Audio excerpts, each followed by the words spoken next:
নমস্কার, আমি বিক্রম সরকার। আপনারা দেখছেন হেডলাইন্স বরাক। দেখে নেওয়া যাক আজকের সংবাদ শিরোনাম।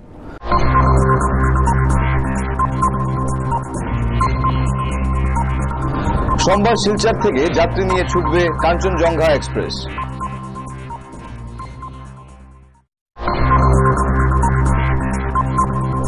আসাম মিজোরাম সীমান্তে করিমগঞ্জ পুলিশের হাতে ধরা পড়ল রিয়াং জঙ্গি সংগঠনের এরিয়া কমান্ড্যান্ট সহ লিঙ্কম্যান।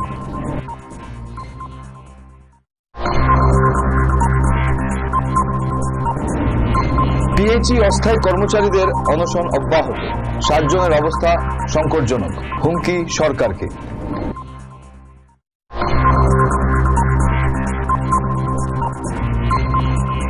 স্মার্ট সিটি বাস্তবায়িত করতে $120 বিলিয়ন যোগাবে ব্যক্তিগত বিনিয়োগকারীরা। এবার বিস্তারিত খবর। সোমবার শিলচর থেকে ছাড়বে কাঞ্চনজঙ্ঘা এক্সপ্রেস। সকাল 9:45-এ 19টি বগি নিয়ে রওনা দেবে ট্রেনটি কলকাতা শিয়ালদার উদ্দেশ্যে। অবশেষে বরাক উপত্যকার জনগণের দাবি মানল উত্তর পূর্ব রেল। লিংক এক্সপ্রেস নয়, সোমবার থেকে কাঞ্চনজঙ্ঘা এক্সপ্রেস যাত্রী নিয়ে শিলচর থেকে ছুটবে কলকাতার শিয়ালদা পর্যন্ত। ট্রেনটির নাম শিলচর শিয়ালদা কাঞ্চনজঙ্ঘা এক্সপ্রেস। শিলচর থেকে সপ্তাহে 3 দিন, সোমবার, বুধবার, শুক্রবার সকাল 9:45-এ ছাড়বে ট্রেনটি। শিলচর থেকে লামডিং না ছুঁয়েই পাথরখোলা হয়ে পৌঁছবে গুয়াহাটি। গুয়াহাটি পর্যন্ত মাত্র 2টি স্টেশনে দাঁড়াবে কাঞ্চনজঙ্ঘা এক্সপ্রেস। স্টেশন দুটি হচ্ছে বদরপুর এবং নিউ হাফলং। ওই ট্রেনে কোচ থাকবে 19টি, তবে কোনো পেন্ট্রি কারের ব্যবস্থা থাকছে না এতে। সোমবার যে ট্রেনটি ছাড়বে সেই ট্রেন ইতিমধ্যে শিলচর এসে পৌঁছে গেছে। কাঞ্চনজঙ্ঘা এক্সপ্রেসে যেসব সুবিধা রয়েছে এবং ট্রেনের সময়সূচি সম্পর্কে রেলওয়ে স্টেশন সুপার বলেন, আগামীকাল থেকে শিলচর শিয়ালদা কাঞ্চনজঙ্ঘা এক্সপ্রেস শুরু হচ্ছে শিলচর থেকে। টোটাল 19খানা কোচ নিয়ে এই গাড়িটি শিলচর থেকে 9:45 যাত্রা শুরু করবে। এই গাড়িতে থাকছে সর্বমোট AC3 সেটাতে থাকবে টোটাল 4খানা, AC 2 টায়ার থাকবে 1খানা, GSCN যেটা সরঞ্জাম সেটা থাকছে আপনার 6খানা, চেয়ার কার থাকবে 4খানা, 2খানা GS আর SLR 2টো রয়েছে। সর্বমোট 19টা গাড়ি নিয়ে এটা যাত্রা শুরু করবে প্রথম দফায়। এটাতে কি কোনো পেন্টি কারের ব্যবস্থা থাকবে? তো এখন পর্যন্ত আমাদের কাছে যা ডাইরেকশন এসছে সেটাতে পেন্টি কারের কোনো ব্যবস্থা এখনো হয়নি। শিলচর থেকে যখন ছাড়বে ট্রেনটা কতক্ষণ সময় লাগবে গুয়াহাটি গিয়ে পৌঁছতে? শিলচর থেকে গাড়িটা ছাড়ছে 9:45। ওই গাড়িটা গুয়াহাটিতে পৌঁছবে ওই দিনই রাত্রি 10:25। শিলচর থেকে গুয়াহাটি অবধি কতগুলো স্টপেজ, কতটা স্টেশনে সেই ট্রেনটা দাঁড়াবে? শিলচর থেকে গাড়িটা ছেড়ে প্রথমে বদরপুরে দাঁড়াবে। বদরপুরের পরে আপনার লোয়ার যেটা নিউ হাফলং বলছে, নিউ হাফলংয়ে দাঁড়াবে। নিউ হাফলং থেকে সরাসরি এটা গুয়াহাটি চলে যাবে, আর কোনো স্টপেজ নেই। করিমগঞ্জ পুলিশের হাতে ধরা পড়ল রিয়াং জঙ্গি সংগঠনের স্বঘোষিত এরিয়া কমান্ড্যান্ট এবং একজন লিঙ্কম্যান। পৃথক পৃথক অভিযান চালিয়ে তাদের আটক করে করিমগঞ্জ পুলিশ। এই অভিযানের নেতৃত্ব দেন করিমগঞ্জ পুলিশ সুপার প্রদীপ রঞ্জন কর। রিয়াং জঙ্গি সংগঠন UDLF এর স্বঘোষিত এরিয়া কমান্ডার মনু রিয়াংকে শনিবার রাতে আটক করল করিমগঞ্জ পুলিশ। গোপন সূত্রের খবরের ভিত্তিতে করিমগঞ্জের পুলিশ সুপার প্রদীপ রঞ্জন করের নেতৃত্বে পুলিশ মিজোরামের কানমুন এলাকায় অভিযান চালায়। ওই অভিযানেই ধরা পড়ে মনু। বর্তমানে রাতাবাড়ি থানায় তাকে জিজ্ঞাসাবাদ চালাচ্ছে পুলিশ। এদিকে রবিবার গোপন সূত্রে খবর পেয়ে করিমগঞ্জ পুলিশ জঙ্গি সংগঠন ব্রু লিবারেশন আর্মির এক লিঙ্কম্যানকে আটক করে। তাকে করিমগঞ্জের চেরাগি থেকে আটক করেছে পুলিশ। ধৃতর নাম জকলো গোড়। রাতাবাড়ি পুলিশের হেফাজতে রয়েছে ওই লিঙ্কম্যান। পুলিশ তাকে জিজ্ঞাসাবাদ করে যাচ্ছে। অনশনরতদের শারীরিক অবস্থার অবনতি ঘটলে ঘটনা প্রবাহ অগণতান্ত্রিক পথে যাবে বলে হুমকি দিল অনশনরত পিএইচই অস্থায়ী শ্রমিক কর্মচারী পরিষদ। 28 জানুয়ারি থেকে আমরণ অনশনের কর্মসূচি নিয়েছেন পিএইচই অস্থায়ী কর্মচারীরা। মেহেরপুরে পিএইচির এডিশনাল চিফ ইঞ্জিনিয়ার কার্যালয় চত্বরে তারা অনশনে রয়েছেন। অনশনরত 7 জন কর্মচারীর শারীরিক অবস্থা ইতিমধ্যে সংকটজনক হয়ে উঠেছে বলে জানিয়েছেন তারা। সরকারি চিকিৎসকদের দ্বারা ফিরিয়ে দিয়েছেন। এদিকে পরিষদের এক নেতা সরকারকে হুমকি দিয়ে জানিয়েছেন, আমাদের অস্থায়ী কর্মচারী অনশনরত যারা আছে এদের মধ্যে 7 জনের অবস্থা শারীরিক অবস্থা আশঙ্কাজনক। তো পরশুদিন মেডিকেল টিম এসেছিল, কিন্তু ওরা মেডিকেল টিমের কাছ থেকে কোনো ধরনের মেডিসিন নেয়নি। গতকালকে অবশ্য কোনো মেডিকেল টিম আসেওনি, আর কোনো প্রশাসনের তরফ থেকে কোনো সাহায্য পাওয়া যায়নি। তো এরা 7 জন যারা অনশনরত, এরা কেউ কিন্তু মেডিসিন নিচ্ছে না বা মেডিকেলে অ্যাডমিট হওয়ার জন্য যাচ্ছে না।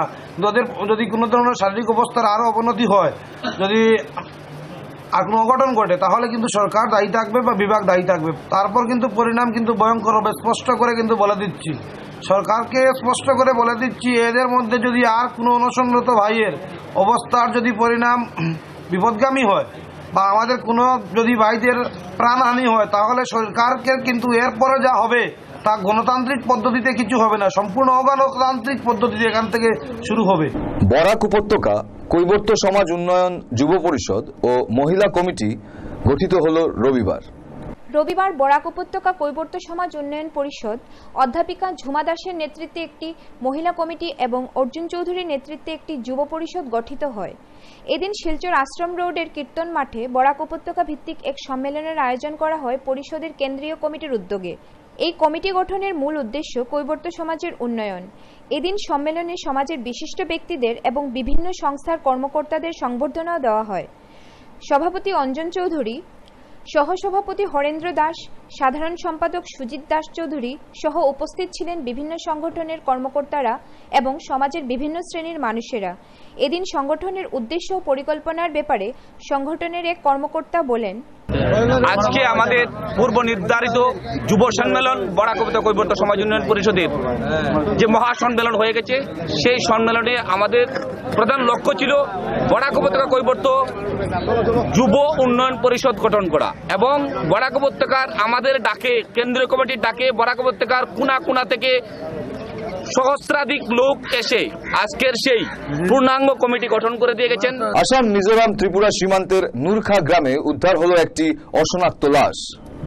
অসম মিজোরাম ত্রিপুরা সীমান্ত এলাকার নুরখা গ্রামে এক অজ্ঞাত পরিচয় যুবকের লাশ উদ্ধার হয়।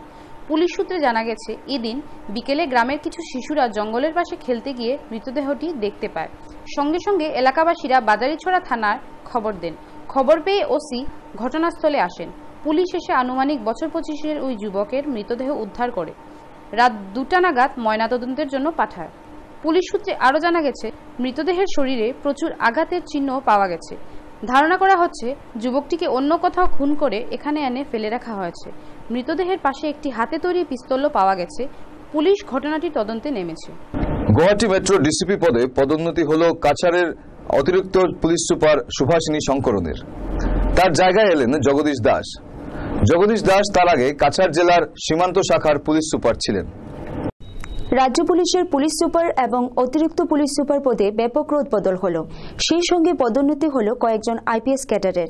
আইপিএস ক্যাডারের মধ্যে কাছাড়ের অতিরিক্ত পুলিশ সুপার সুভাষিনী শঙ্করন গুয়াহাটি মেট্রোর অপারেশন শাখার ডিসিপি পদে পদোন্নতি পেয়েছেন। তার জায়গায় স্থলাভিষিক্ত হয়েছেন কাছাড়ের আন্তর্জাতিক সীমান্ত শাখার অতিরিক্ত পুলিশ সুপার জগদীশ দাস। তিনসুকিয়ার অতিরিক্ত পুলিশ সুপার শঙ্কর রায় মেধি চিরাঙ্গের পুলিশ সুপার হিসাবে পদোন্নতি পেয়েছেন। এছাড়াও বেশ কয়েকজন আইপিএস ক্যাডার আইজিপি পদে পদোন্নতি পেয়েছেন। রবিবার জেলা গ্রন্থাগার ভবনে সঙ্গীত লীগের সেমিফাইনাল আয়োজিত হল। রবিবার দেবদান এন্টারটেইনমেন্টস এবং দেবদান ফিল্মস অ্যান্ড পারফর্মিং আর্টসের ব্যবস্থাপনায় সঙ্গীত লীগের সেমিফাইনাল আয়োজিত হয় জেলা গ্রন্থাগার প্রেক্ষাগৃহে। ফাইনাল আয়োজিত হবে 7 ফেব্রুয়ারি রাজীব ভবনে। 3টি জেলা থেকে 500 জন প্রতিযোগীর মধ্যে থেকে বাছাই করা হয়। করিমগঞ্জ, হাইলাকান্দি এবং কাছাড় জেলা থেকে 6 জন প্রতিযোগী ফাইনালে অংশগ্রহণ করবে। প্রতিযোগিতাতে বিজয়ী দ্বিতীয় ও তৃতীয় স্থানাধিকারীর জন্য শংসাপত্র ছাড়াও থাকবে নগদ টাকা। এদিন বিচারক মণ্ডলীতে ছিলেন নেহাল পাল, নবেন্দু পাল ও দেবব্রত মিশ্র। বরখলা বাজার এলাকার জল সরবরাহ ট্যাঙ্কে ফাটল দেখা দেওয়ায় দুর্ভোগে জনতা। ভূমিকম্পের ফলে বরখলা বাজার এলাকার জনস্বাস্থ্য কারিগরি বিভাগের জলের ট্যাঙ্কে ফাটল ধরায় দুর্ভোগে পড়েছেন এলাকাবাসী। বরখলা বাজার এলাকায় জনস্বাস্থ্য কারিগরি বিভাগের জলের ট্যাঙ্কে সাম্প্রতিক ভূমিকম্পে ফাটল দেখা দেয়। ফলে জলের ট্যাঙ্কটিতে জল সঞ্চয় করা যাচ্ছে না। এলাকাবাসী শুদ্ধ পানীয় জল না পাওয়ায় চরম ভোগান্তিতে পড়েছেন। বিষয়টি এলাকাবাসীরা বিভাগীয় ও প্রশাসনিক নজরে অনেকবারই এনেছেন, কিন্তু কেউই এই বিষয়টিকে গুরুত্ব দিচ্ছেন না। এমনকি বরখলার বিতর্কিত বিধায়কও এই বিষয়ে নীরব। এতে এলাকার মানুষের মনে প্রচণ্ড ক্ষোভ দেখা দিয়েছে এবং তারা জানিয়েছেন খুব শীঘ্রই এর মেরামত না হলে তারা আন্দোলনে যেতে বাধ্য হবেন। কাঠিগড়া প্রগতি সংঘের ব্যবস্থাপনায় রবিবার আয়োজিত হল নাগরিক সভা ও গণসংবর্ধনা। রবিবার কাঠিগড়া প্রগতি সংঘের ব্যবস্থাপনায় আয়োজিত হল নাগরিক সভা ও গণসংবর্ধনা। কাঠিগড়া অঞ্চলকে মহকুমা মর্যাদার স্বীকৃতি আদায়ে যারা দীর্ঘদিন ধরে সংগ্রাম করেছিলেন, ওই দিনের সভায় এদের সংবর্ধিত করা হয়। এদিন সভায় উপস্থিত ছিলেন কাঠিগড়ার বিধায়ক আতাউর রহমান মাজার ভূঁইয়া, আমরা বাঙালি রাজ্য সমিতির সভাপতি সাধনপুর কায়স্থ, কংগ্রেস কর্মী জুনাইদ আহমেদ, বদরপুরের প্রাক্তন শিক্ষক সাফিকুল রহমান। প্রতি বছরের মতো এবারও লায়ন্স ক্লাবের ব্যবস্থাপনায় এক গণবিবাহ আয়োজিত হয় নর্মাল স্কুল চত্বরে। প্রতি বছরের মতো রবিবার লায়ন্স ক্লাবের ব্যবস্থাপনায় এক গণবিবাহের আয়োজন করা হয় নর্মাল স্কুল চত্বরে। এদিন মোট 34 দম্পতি বিবাহ বন্ধনে আবদ্ধ হন। 34 দম্পতির মধ্যে একটি মুসলমান দম্পতিও বিবাহ বন্ধনে আবদ্ধ হন ওই অনুষ্ঠানে। এদিন বিয়ের আনন্দমুখর পরিবেশ গড়ে তুলতে সংস্থার সদস্যরা ধামাল নৃত্য পরিবেশন করেন। রোজকার আসবাব সামগ্রী দেওয়া হয় নতুন দম্পতিদের।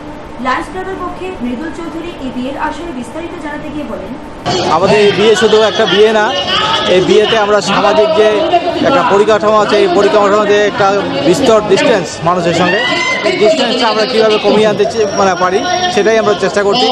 এই আমাদের প্রয়াস যে ধনী গরিব হ্যাভ অ্যান্ড হ্যাভ নটসের ভিতরে যে ডিফারেন্সটা, এই ডিফারেন্সটা যাতে কমে এবং তাদের বিয়ের আগে যে কাউন্সেলিং করানো হয়, এই কাউন্সেলিংয়ে তাদেরকে আমরা এটা শেখাই যে কীভাবে একটা সুস্থ ম্যারিড লাইফ লিড করা যায় এবং সঙ্গে যত কুসংস্কার আছে স্বাস্থ্য থেকে আরম্ভ করে তাদের সামাজিক আচরণ চালচলনে যাতে এই ধরনের কুসংস্কারগুলো না থাকে ওই শিক্ষা আমরা দেওয়ার চেষ্টা করি।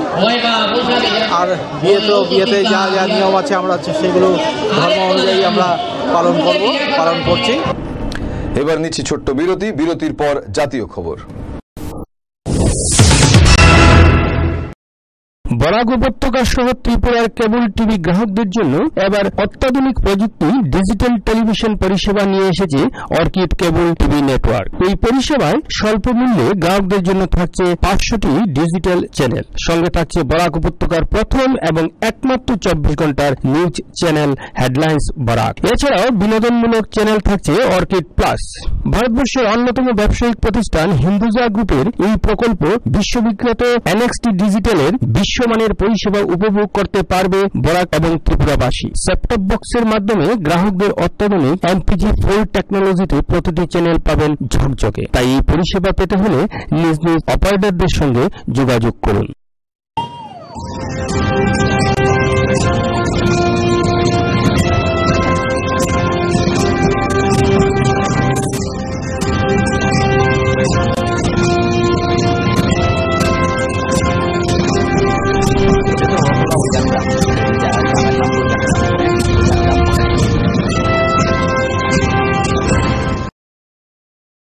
প্রধানমন্ত্রীর স্বপ্ন স্মার্ট সিটি বাস্তবায়িত করতে প্রয়োজন হবে $150 বিলিয়ন।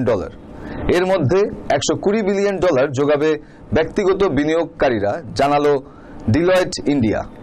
প্রধানমন্ত্রীর স্বপ্ন স্মার্ট সিটি বাস্তবায়িত করতে প্রয়োজন হবে $150 বিলিয়ন। এর মধ্যে $120 বিলিয়ন যোগাবে ব্যক্তিগত বিনিয়োগকারীরা, জানালো ডিলয়েট ইন্ডিয়া। নরেন্দ্র মোদী সরকার স্মার্ট সিটি বাস্তবায়নের জন্য $150 বিলিয়ন বিনিয়োগের প্রয়োজন রয়েছে। এতে মুখ্য বিনিয়োগ আসবে ব্যক্তিগত পুঁজি থেকে। ডিলয়েট ইন্ডিয়ার প্রতিবেদনে এই ইঙ্গিত দেওয়া হয়েছে। উল্লেখ্য, সরকার সম্প্রতি দেশের 20টি শহরকে স্মার্ট সিটিতে উন্নীত করতে এক তালিকা প্রকাশ করে। ওই শহরগুলি হল ভুবনেশ্বর, পুনে, জয়পুর, সুরত, কোচি, আহমেদাবাদ, জবলপুর, বিশাখাপট্টনম, সোলাপুর, দেবানগিরি, ইন্দোর, নতুন দিল্লি, কোয়েম্বাতুর, কাকিনাডা, বেলাগাভি, উদয়পুর, চেন্নাই, লুধিয়ানা, ভোপাল এবং উত্তর পূর্বাঞ্চলের গুয়াহাটি শহর। ওই প্রতিবেদনের মতে পরিষেবা ক্ষেত্রে কোম্পানিগুলো স্মার্ট সিটি গড়ার ক্ষেত্রে ওয়াইফাই নেটওয়ার্কের উপর প্রচুরভাবে বিনিয়োগ করবে। রিলায়েন্স জিও 2016-য় দেশের 50টি শহরে ওয়াইফাই পরিষেবার কাজ সম্পন্ন করার উদ্যোগ নিয়েছে। এদিকে ভারতের 100টি গ্রামীণ এলাকায় ওয়াইফাই পরিষেবা সম্পন্ন করতে ফেসবুক এবং বিএসএনএল যৌথভাবে কাজ করছে। এবার খেলার খবর। 7 উইকেটে অস্ট্রেলিয়াকে হারালো ভারত। বিরাট এবং রোহিত দুজনই করলেন অর্ধশতরান। রবিবার মেলবোর্নে অনুষ্ঠিত টি-20 সিরিজের অন্তিম ম্যাচে রবিবার টসে জিতে ব্যাটিংয়ে নামে অস্ট্রেলিয়া 197 রানের লক্ষ্য স্থির করে ভারতের জন্য। শেন ওয়াটসন 10টি 4 এবং 6টি ছক্কা মেরে তার 124 রানের ইনিংস সাজিয়ে তোলেন। এতে খরচ হয় মাত্র 71টি বল। জবাবে ভারত ব্যাটিংয়ে নেমে 3 উইকেট হারিয়ে রানের লক্ষ্যমাত্রায় পৌঁছে যায়। রোহিত শর্মা 52 ও বিরাট কোহলি 50 রান করেন। সুরেশ রায়না 1 রানের জন্য তার অর্ধশতরান পূর্ণ করতে না পারলেও অপরাজিত থাকেন। ম্যান অফ দ্য ম্যাচ হন শেন ওয়াটসন। আজকের মতো খবর এই পর্যন্তই। শুভরাত্রি।